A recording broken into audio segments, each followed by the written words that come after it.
Shalom, selamat pagi. Bersama saya Pendeta Salmon Pah. Menarik pagi ini menjelang Natal, kita bincang-bincang tentang Bethlehem. Apa yang terjadi di Bethlehem, saudara-saudara? Mengapa di Bethlehem? Apa pelajaran yang bisa kita ambil dari peristiwa di Bethlehem di tanah Yudea?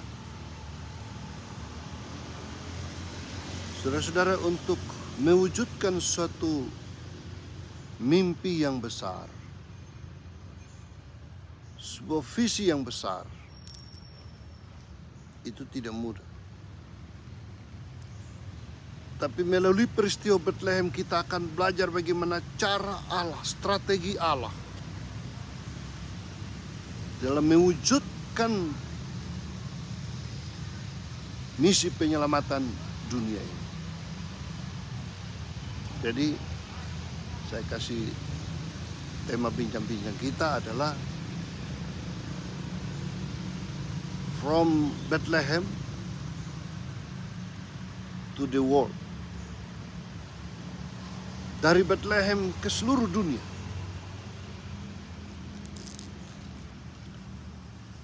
Apa saja strategi Allah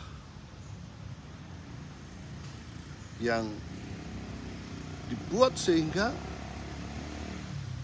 dari Bethlehem bisa menjangkau seluruh dunia? Strategi pertama kita bisa belajar melalui peristiwa ini adalah kadang kita harus tinggalkan zona nyaman menuju zona tidak nyaman. Ya, zona nyaman kepada zona tidak nyaman. Allah yang maha tinggi, Allah yang maha besar, Allah yang maha dahsyat, rela tinggalkan sorga, datang ke planet bumi ini, datang ke dunia dalam kesederhanaan. Dia dilahirkan di kandang domba, saudara-saudara. Saudara bisa membandingkan antara sorga keberadaan Allah dan dia harus ada dalam keberadaan binatang, domba. Wow, itu sebuah perbedaan yang begitu jauh. Tapi itulah yang Allah izinkan terjadi. Yusuf dan Maria karena tahu bahwa bayi yang ada dalam kandungannya ini adalah dari roh dan disebut anak Allah yang maha tinggi. Oh, mereka ingin menghargainya. Mungkin kelahirannya ini harus di sebuah hotel berbintang, rumah sakit mewah. Dan mereka mencari dan mencari dari hotel ke hotel, dari tempat kemana mereka pergi. Hanya ingin menghargai bayi Natal yang dikandung dari Roh Kudus ini, yang adalah pribadi Allah sendiri. Tapi tidak dapat tempat itu. Dan Allah yang maha tinggi, Allah yang maha besar, Allah yang maha mulia, Allah yang maha agung, Allah yang maha dahsyat harus rela berinkarnasi di kandang domba. Saudara, oh, sebuah perasaan iba, perasaan pilu, perasaan tidak damai, tidak tenang. Saudara bisa membayangkan seorang presiden merelakan anaknya lahir di kandang di tengah hutan. Bagaimana perasaan itu? Seorang miliarder di dunia, kaya raya, relakan anaknya lahir di kandang. Seorang pejabat tinggi, hebat, bahkan seorang raja, saudara-saudara, mana rela anaknya dilahirkan di kandang yang hidup. Atau cucunya lahir di sana. Tidak. Hanya binatang sajalah yang layak lahir di situ, dalam kandang. Saudara lihat di sinilah. Dia yang maha agung, maha mulia, tinggalkan sorga yang mulia.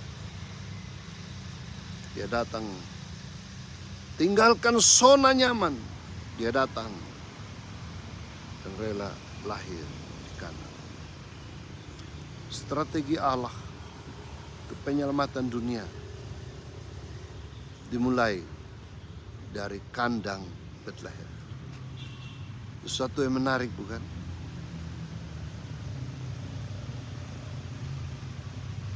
Tinggalkan zona nyaman, datang ke zona tidak nyaman. Strategi kedua,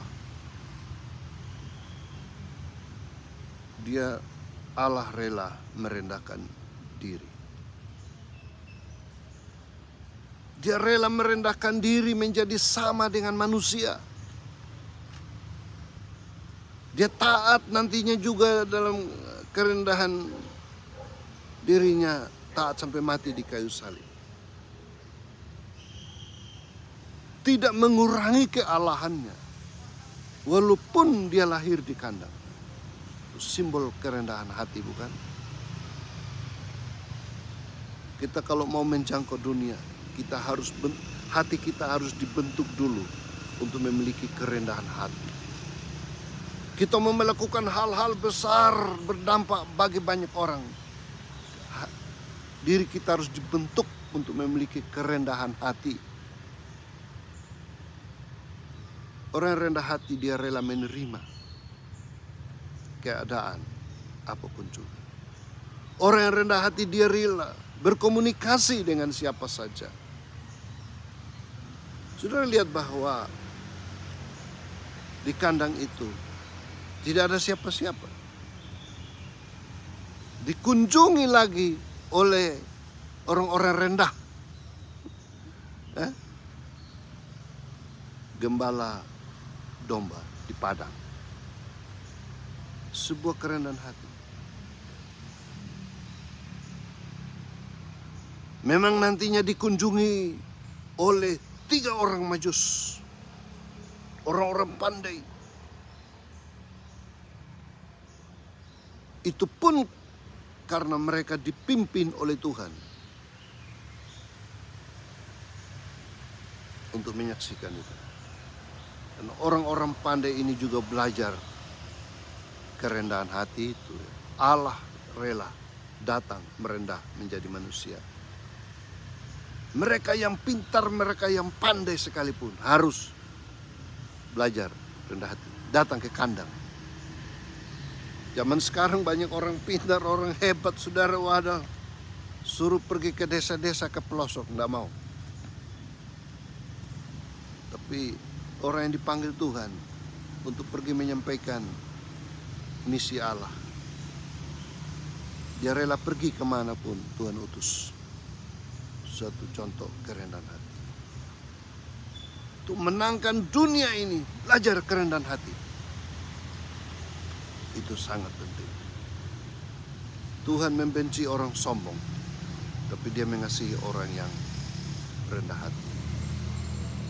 Dengan kerendahan hati ini untuk menyatakan kasih kepada sesama, mampu berkomunikasi dengan semua level siapa saja, dan datang ke sana. Apakah kita sudah dibentuk dengan itu? Belajar di Bethlehem apa yang terjadi. Saudara, yang ketiga, strategi dari Bethlehem kepada dunia itu melaksanakan visi misi yang besar. Komunikasikan visi itu kepada semua level orang. Siapa saja. Karena ini visi penyelamatan dunia. Karena begitu besar kasih Allah akan dunia ini, keseluruhan keutuhan manusia dikasihi oleh Allah. Kalau sampai pada tahun 2024 ini ada jumlah penduduk sekitar 7 miliar, maka kasih Allah kepada 7 miliar manusia ini tetap ada. Dan untuk menjangkau ini, komunikasi. Yesus yang lahir itu adalah juru selamat dunia, yang akan menyelamatkan dunia dari dosa. Visi besar. Manusia akan diselamatkan, pertama dari ikatan dosa. Kedua, dari maut yang akan membinasakan. Ketiga, dari kuasa setan yang berkuasa di dalam dunia ini. Kuasa dosa, kuasa maut, kuasa setan. Sebuah visi misi yang besar harus dilaksanakan, dijalankan untuk menjangkau seluruh umat manusia. Dan planning Allah ini bukan pada zaman dulu saja, tapi kita sudah berjalan dari zaman ke zaman sampai sekarang. Dan Allah rindu sebelum dunia ini dimusnahkan secara total, diganti dengan dunia baru, manusia harus diselamatkan. Dan lihatlah, visi misi yang besar ini harus dikomunikasikan kepada semua level.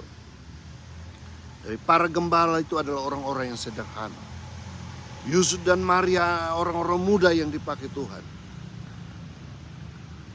Zakaria dan Elizabeth juga bagian daripada rencana Allah. Sudah tua, melahirkan Yohanes Pembaptis untuk perintis bagi Yesus dalam pelayanan.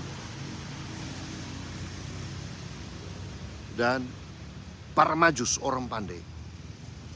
Sudah lihat semua level. Allah sudah mengkomunikasikan visi misi penyelamatan dunia ini kepada mereka.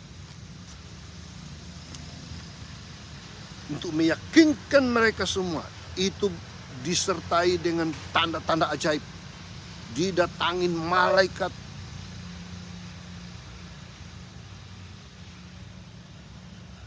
Tuhan tidak pernah gagal dalam rencananya. Karena itu dia memiliki strategi yang dahsyat juga untuk mewujudkan visi misinya. Oh, luar biasa.